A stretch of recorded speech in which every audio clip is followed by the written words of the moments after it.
como lidar com a aflição. Neste vídeo eu quero tratar por que sofremos como crentes e como lidar com a aflição, o sofrimento. Romanos 8, 17 a 35, 39. Primeiro, quero dar um resumo de tudo que eu vou falar. Aliás, a Bíblia nos fala. Primeiro, sofrimento é normal, é de esperar. Todos os crentes vão sofrer. Mas sofrimento, aflição prepara-nos para glória, futuro com Cristo.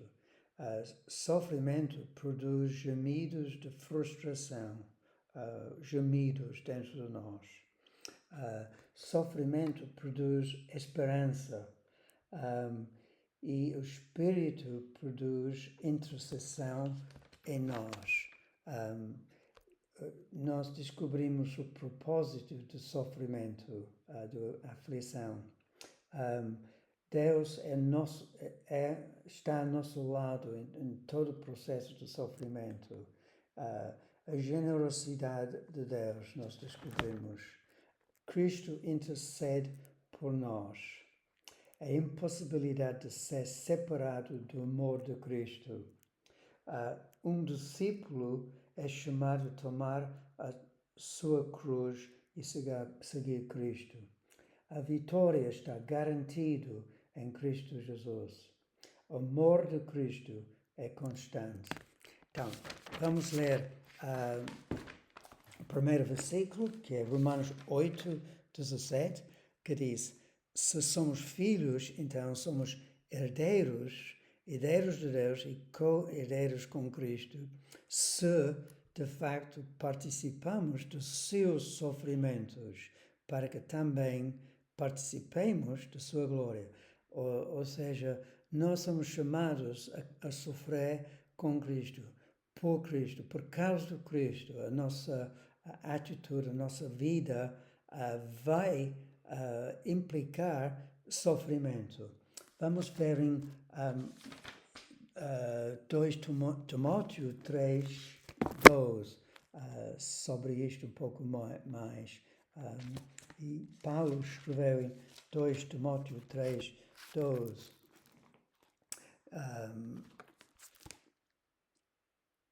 De facto, todos os que desejam viver piedosamente em Cristo Jesus serão perseguidos. Todos que vivem uma vida de pureza, de honestidade, vão ser perseguidos. E 2 Coríntios 4, 17, Paulo fala também das aflições. 4, 17. E dá-nos mais informações sobre isto. Diz: pois os nossos sofrimentos leves e momentâneos estão produzindo para nós uma glória eterna que pesa mais do que todas elas. Ou seja, aqui aprendemos que, em comparação com a futura glória, o nosso lugar com Jesus no céu, estes sofrimentos são provisórios, não vão durar para sempre e são leves em comparação da felicidade, da grande alegria por estar com Jesus no futuro. Este é o assunto de Romanos 8, 17 até o fim do capítulo, que vamos experimentar uma ressurreição em glória com Cristo. Então, vamos passar para Romanos 8, 18, para continuar esta meditação. Diz em 18, Romanos 8, 18, considero que os nossos sofrimentos atuais não podem ser comparados com a glória que em nós será revelada. Não vai haver lágrimas, não vai haver tristeza, não vai haver nenhum sofrimento no futuro. Então, vale a pena passar perseguição, rejeição, o facto que muitas vezes que os nossos familiares não são crentes, solidão, rejeição pelos colegas no trabalho, dificuldade em viver neste mundo que está completamente oposto de Cristo. Vale a pena, porque nós vamos receber uma galardão, vamos gozar milhares, milhões de anos com Cristo. No futuro, depois da segunda vinda de Jesus. E versículo, continuando a ler nesta Bíblia, diz, versículo 19, a natureza criada aguarda com grande expectativa que os filhos de Deus sejam revelados, pois ela foi submetida, esta é a criação, submetida à futilidade, não pela sua própria escolha, mas por causa da vontade daquela que se sujeitou, na esperança de que a própria natureza criada será libertada da escravidão da decadência em que se encontra, recebendo a gloriosa liberdade dos filhos de Deus. Sabemos, versículo 22, que toda a natureza criada geme até agora com dores de parto. E versículo 23, o que acontece conosco quando nós somos perseguidos, rejeitados, nós descobrimos gemidos inexprimíveis dentro do nosso coração. Diz em 23, não só isso, mas nós mesmos que temos os primeiros frutos do Espírito, gememos interiormente, esperando ansiosamente nossa adoção como filhos, a redenção do nosso corpo. Existe em nós um grande desejo de ser no corpo, com o nosso Espírito, na ressurreição futuro, completamente unido com Cristo. Neste mundo sentimos desamparados, impotentes, completamente conscientes da fragilidade. E um dos propósitos de Deus é que Ele nos leva para sofrimento para nos mostrar que nós somos totalmente fracos e precisamos de Deus. Um dos instrumentos mais eficazes para incutir fé em nós é o sofrimento e a aflição. Nós somos dependentes de Deus. Ora, a aflição pode produzir em nós duas reações. Há pessoas que desconfiam no amor de Cristo, duvida o plano de Deus, a soberania de Deus, quando há uma morte na família, uma separação, há uma doença muito grave, eles questionam a bondade de Deus e eles começam a queixar da vida, queixam de tudo, mas isto não é a reação que Deus quer em nós. Deus quer, por mais difícil que seja o sofrimento, que nós sejamos pessoas de fé, que confiam no amor de Cristo, que Ele está atrás, Ele permite a aflição. A aflição pode vir do inimigo, de Satanás, pode vir do pecado dos outros, pode vir de circunstâncias, de furacões ou outras coisas do mundo caído, mas um crente verdadeiro diz, Senhor, Tu estás no controle, eu confio em Ti. Em 24 é este mesmo pensamento, pois nessa esperança fomos salvos, mas a esperança que se vê não é esperança. Quem espera por aquilo que está vendo?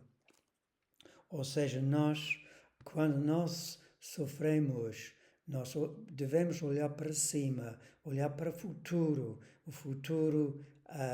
vida com Cristo. Esta é a nossa esperança. Há histórias dos prisioneiros de guerra que estão presos nos campos de concentração, que alguns perdem a esperança total da libertação e morrem. Outras guardaram, na história delas, guardaram a esperança e eles sobreviveram.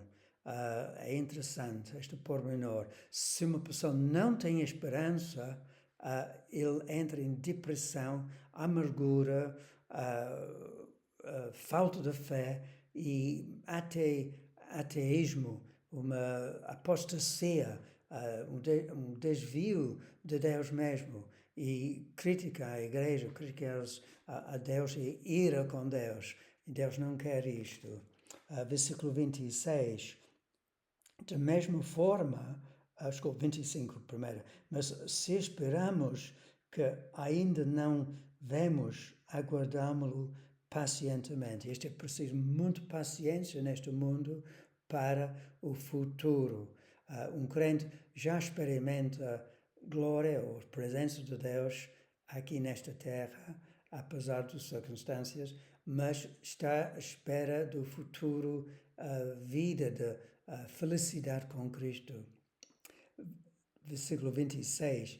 Da mesma forma, o Espírito nos ajuda em nossa fraqueza, pois não sabemos como orar, mas o próprio Espírito intercede por nós com gemidos inexprimíveis.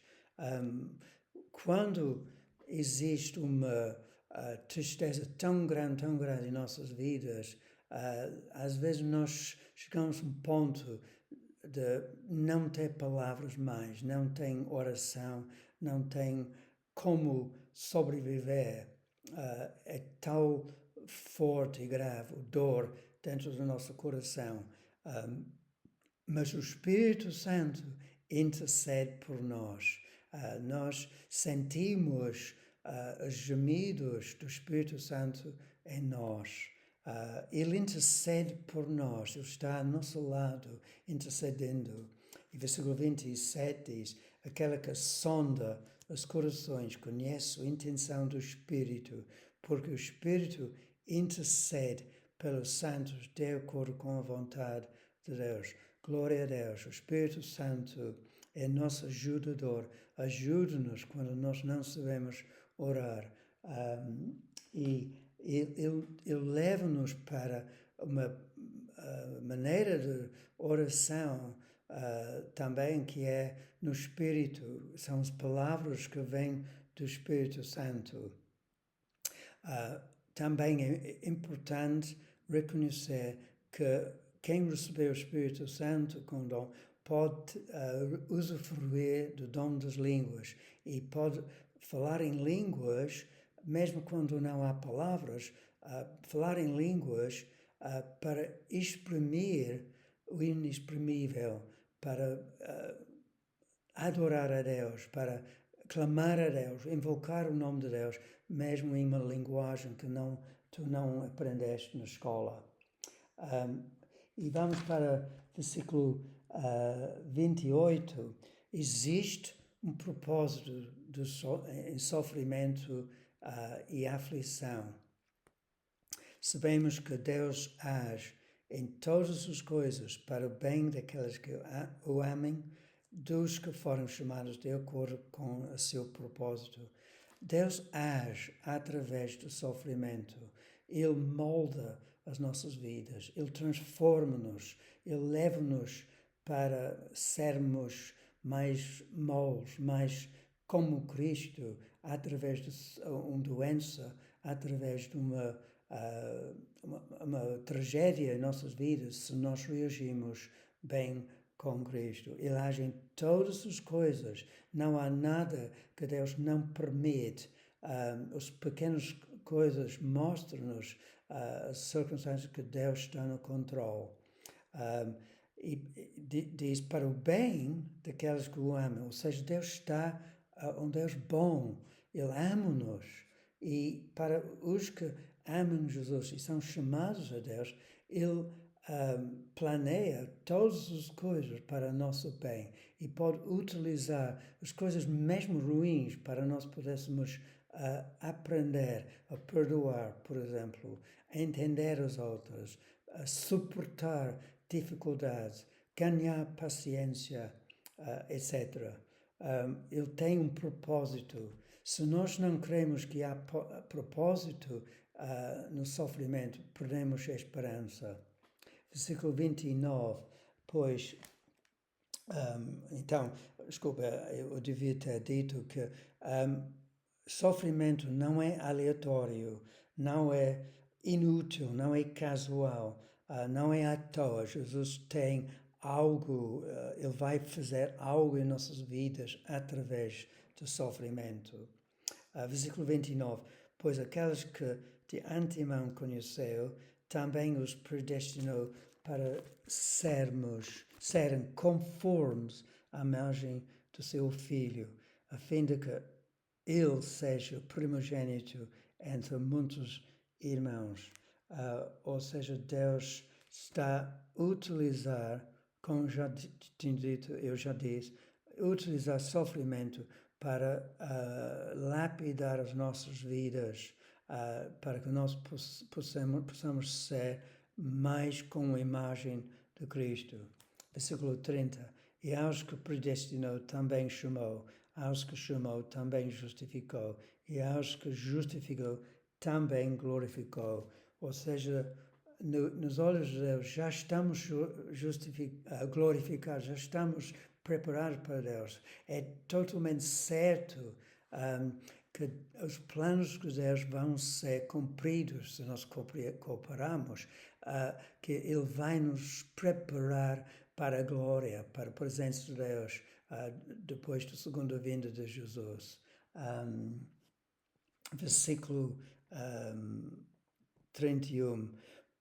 Que diremos, pois, diante destas coisas? Se Deus é por nós, quem será contra nós? E o pano de fundo desta é que Paulo sofreu falsas acusações, prisão, perseguição, muitos agridos, e há muitos crentes hoje em dia que são presos, são agredidos, etc., por nome de Cristo. Em Índia, em China, a perseguição nos países muçulmanos, nos países budistas e outros países onde não há muito, a igreja está muito pequena e existe muito resistência ao Evangelho.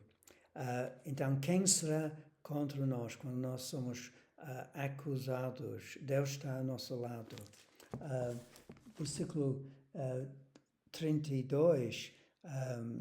Aquele que não poupou seu próprio filho, mas entregou por todos nós, como não nos dará juntamente com ele e de graça todas as coisas? Aqui vemos aqui a generosidade de Deus. Ele provou a sua amor por nós e não pode ser negado, não pode ser descartado por causa das circunstâncias provisórias em quais nós andamos. Jesus provou o seu amor e Ele vai nos dar tudo que é preciso com Ele, as forças, Ele vai te dar a capacidade, a bondade, a paciência, a graça para enfrentar as dificuldades, as tribulações, a angústia que tu tens na tua vida. Este está com Ele, é uma dádiva de Deus. Agora, versículo 34, desculpa, 32, 33 primeiro. Quem fará alguma acusação contra os escolhidos de Deus? É Deus quem justifica. 34. Quem os condenará? Olga, já falei sobre isto. Foi Cristo Jesus que morreu e mais que ressuscitou, está à direita de Deus e também intercede por nós. Então, o sangue de Jesus fala alto, mesmo com as acusações em nossa consciência. Jesus está a interceder por nós. E 35, quem nos separará